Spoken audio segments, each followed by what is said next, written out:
അപ്പോഴേ കുറേ പഴി കേട്ടായിട്ട് നമ്മുടെ ചക്ക നോക്കാൻ നിങ്ങൾക്കൊരു സന്തോഷവാർത്ത പറയാം.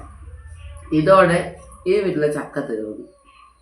ഞാൻ എന്നെ വിചാരിച്ചു ഇന്നലെ മുഴുവൻ നല്ല മഴയത്ത് ഒരു ചക്ക ഇട്ടുകൊണ്ട് നമ്മൾ വേവിച്ചു, ചിക്കൻ കറിയും വെച്ചു. അന്താ സൂപ്പറാട്ടോ.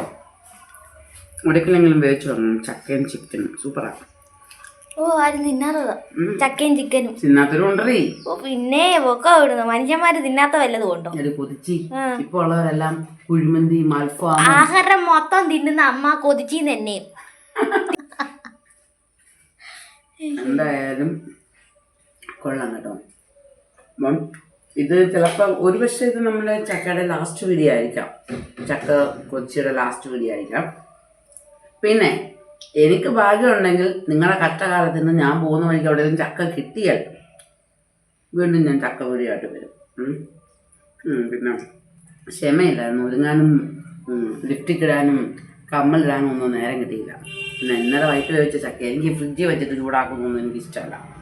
അപ്പോൾ ഇപ്പോൾ തന്നെ സമയം കഴിയുന്നു 10:11 മണിയെങ്ങാട്ടായി. ചീനി പോയാൽ എന്ത് ചെയ്യും? നഷ്ടമല്ലയോ? ചക്കയൊക്കെ കിട്ടുമോ? 10, 300, 400 രൂപയ്ക്കൊക്കെ റോഡിൽ വെച്ച് വിൽക്കുമ്പോൾ പോയി പോയി വാങ്ങിച്ചെടുത്ത് അങ്ങ് വെട്ടി വിഴുങ്ങി കെട്ടുന്നതിനൊന്നും കുഴപ്പമില്ല. വീട്ടിലിടണം വെട്ടിയിട്ട് കണ്ടിച്ച് തിന്നു പോയാൽ ഇപ്പോൾ ചക്ക തിന്നുക ഞാൻ ബോംബിടാൻ പോകാന്നൊക്കെ അവർ പറയുന്നത് കിട്ടും.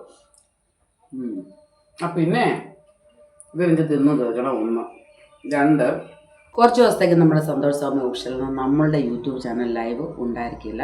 ചില കാരണങ്ങളാൽ നമ്മൾ ലൈവിൽ നിന്നും വിട്ടു നിൽക്കുകയാണ്. എന്ന് പറഞ്ഞാൽ നിർത്തിയെന്നല്ല അതിനർത്ഥം. പൂർവാധികം ശക്തിയോടെ സന്തോഷ് സൗമ്യ തീരുമ്പി വരും. അപ്പം എങ്ങനെയാ ഞങ്ങളിതെല്ലാം കഴിഞ്ഞ് തിരിച്ചു വരുമ്പോൾ നിങ്ങളെല്ലാം അവിടെ കാണൂലേ? കാണണം. കണ്ടില്ലെങ്കിൽ എൻ്റെ തനി കോണം നിങ്ങളെല്ലാം അറിയും. കാണുമോ ഇവർ വരുമോ? കാണത്തില്ലേ? ബൈ. നമുക്ക് വീണ്ടും അടുത്ത വീഡിയോയിൽ ഈ പൊന്നു കുഴുക്കുമായിട്ട് ഞാൻ വരാം കേട്ടോ. ഇതൊന്നും തീർത്തോട്ടെ. അപ്പോൾ ആ വീഡിയോ ഇതോടെ നിർത്താം.